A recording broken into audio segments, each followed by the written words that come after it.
आखाती देशात सुरू असलेल्या युद्धामुळे भारतात मोठ्या प्रमाणात गॅसची टंचाई निर्माण झाली। जळगाव, अमरावती, बीड आणि परभणीत घरगुती गॅस सिलेंडरची तीव्र टंचाई जाणवत असल्यानं सामान्य नागरिकांना मोठा त्रास सहन करावा लागतोय।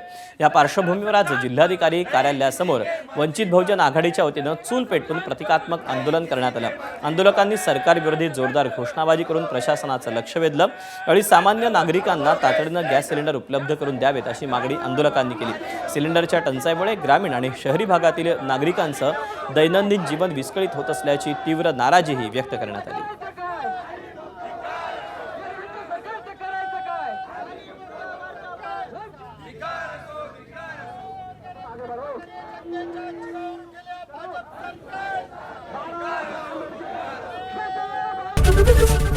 एबीपी माझा, उघडा डोळे बघा नीट।